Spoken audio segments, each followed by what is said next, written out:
رات کے 8 بج رہے تھے جب میں دفتر سے تھکا ہارا گھر لوٹا۔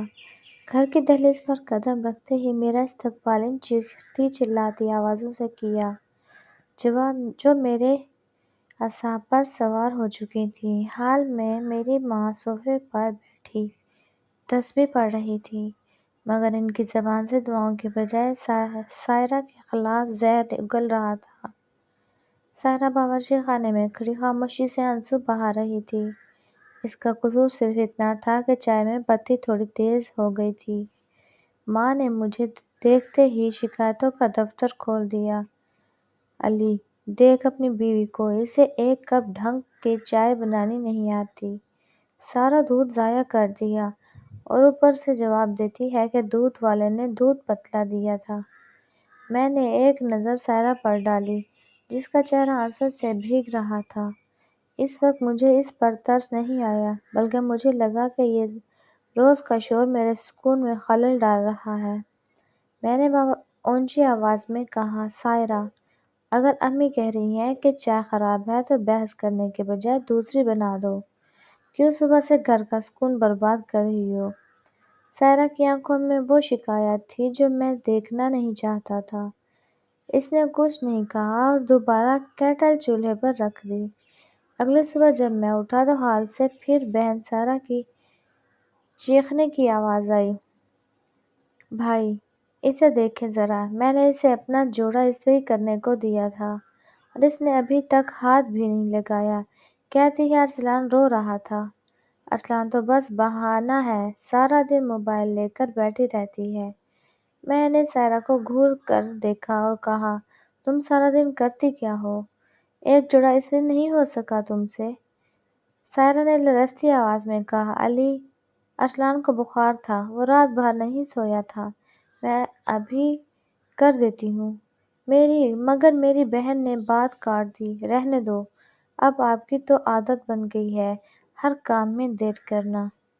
اسی دوران میری بھابھی اپنے کمرے سے مسکراتی ہوئی نکلی اور طنز کیا، سارہ، تم کیوں ہلکان ہو رہی ہو؟ بیوی کو آرام کرنے کی عادت ہے نا؟ آخر نوکری کرنے والے کی بیوی جو بن گئی ہے، اب ہم جیسوں کا کام کیوں کرے گی؟ یہ طنز سائرہ کے کلیجے کے پاور ہو گیا تھا۔ وہ کچن میں چلی گئی اور میں نے ناشتے کے میز پر بیٹھ کر پراٹھا توڑا تو وہ تھوڑا سخت تھا۔ میں نے پلیٹ سائڈ پر رکھ کر دی اور کہا، حد ہے سائرہ، تم سے ایک ناشتہ ڈھنگ کا نہیں بنتا۔ سارا موڈ خراب کر دیا۔ میں بھوکے پیٹ دفتر چلا گیا، مگر میرا ذہن گھر کی باتوں میں الجھ رہا تھا۔ دوپہر میں سارہ کا فون آیا کہ امی کی طبیعت بہت خراب ہو گئی ہے کیونکہ سائرہ نے ان سے اونچی آواز میں بات کی ہے۔ میرا خون کھولنے لگا۔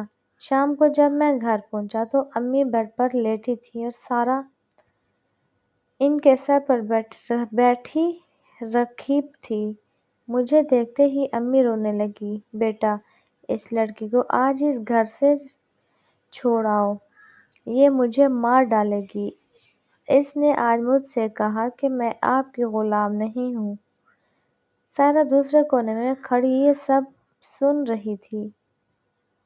وہ ایک دم آگے بڑھی، علی، خدا کے لیے یقین کریں، میں نے ایسا کچھ نہیں کہا، میں نے اسے بولنے کا موقع ہی نہیں دیا اور ایک بھرپور تھپڑ اس کے منہ پر رسید کر دیا جس کی گونج پورے ہال میں سنائی دی۔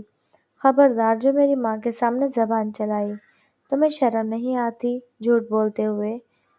سائرہ زمین پر گر گئی اور اپنا گال تھامے مجھے حیرت سے دیکھنے لگی۔ ارسلان جو قریب ہی کھیل رہا تھا ڈر کر میری ٹانگوں سے لپٹ گیا۔ میں نے اسے دور ہٹایا اور سائرہ سے کہا، آج سے تم اس حال میں قدم نہیں رکھو گی جب تک میں نہ کہوں، تم اپنے کمرے میں رہو گی۔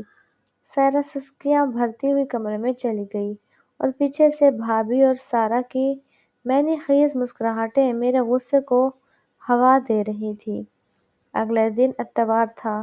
میں نے سوچا تھا سکون سے سوؤں گا، مگر صبح سویرے بھابھی کمرے میں آ گئی۔ علی بھائی، دیکھیں ذرا، سائرہ نے واشنگ مشین میں میرے مہنگے کپڑے ڈال دیے اور سب کا رنگ خراب کر دیا۔ میں نے اسے منع کیا تھا مگر اس نے جان بوجھ کر رنگ برنگے کپڑے کا ڈھیر ڈال دیا۔ سائرہ نے صفائی دینی چاہی مگر میں نے اس کا ہاتھ پکڑ کر اسے دیوار سے لگا دیا۔ تم کب سدھرو گی؟ کیا تمہیں سکون نہیں ملتا جب تک تم اس گھر میں کوئی فساد کھڑا نہ کرو؟ ابھی یہ ہنگامہ ختم نہیں ہوا تھا کہ امی باورچی خانے سے چلاتی ہوئی آئیں۔ علی دیکھو ذرا، اس نے کچن کا کیا حال کر دیا ہے۔ فریج میں دودھ کا پتیلا الٹا پڑا ہے اور سارا دودھ بہہ کر سبزیوں میں جا چکا ہے۔ وہاں سے بدبو آ رہی ہے۔ سائرہ ہکلانے لگی، علی یہ تو میں نے سیدھا رکھا تھا، پتہ نہیں کس نے اسے چھیڑا ہے۔ بھابی نے پیچھے سے لقمہ دیا، بھائی اب کیا ہم فریج میں گھس کر پتیلے الٹے کریں گے؟ اس کی اپنی غفلت ہے اور اب الزام ہم پر دھر رہی ہے۔ میرا دماغ پھٹ رہا تھا۔ میں نے سائرہ کو بازو سے پکڑ کر باورچی خانے سے باہر نکالا اور کہا، آج کا پورا دن تم اس گند کو صاف کرو گی اور جب تک یہ چمک نہ جائے تمہیں ایک نوالہ بھی نہیں ملے گا۔ ارسلان بھوک سے رو رہا تھا اور سائرہ کے پیچھے بھاگ رہا تھا مگر میں نے اسے اٹھا کر سارہ کے کمرے میں بھیج دیا اور اس کی ماں کو کام پر لگا دیا۔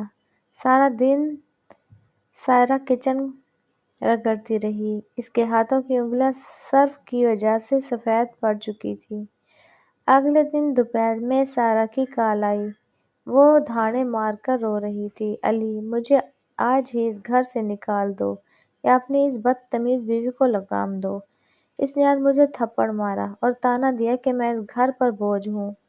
میری آنکھوں میں خون اتر آیا۔ میں نے گاڑی کی چابی اٹھائی اور دفتر سے گھر کی طرف بھاگا۔ گھر پہنچتے ہی میں نے سائرہ کو ہال کے بیچوں بیچ گھسیٹا۔ تمہاری اتنی جرأت کہ تم نے سارہ پر ہاتھ اٹھایا؟ سائرہ میرے پیروں میں گر گئی اور میرے جوتے پکڑ کر رونے لگی، علی خدا کی قسم میں نے ایسا کچھ نہیں کہا۔ آپا خود میرے کمرے میں آئی تھی مگر میں اندھا ہو چکا تھا۔ میں نے اسے بازو سے پکڑا اور اوپر اٹھایا۔ سائرہ چلی جاؤ یہاں سے، اب تم یہاں نہیں رہ سکتی۔ تمہاری وجہ سے روز میرے گھر میں جھگڑے ہوتے ہیں۔ میں نے اسے دھکا دے کر دروازے سے باہر نکال دیا۔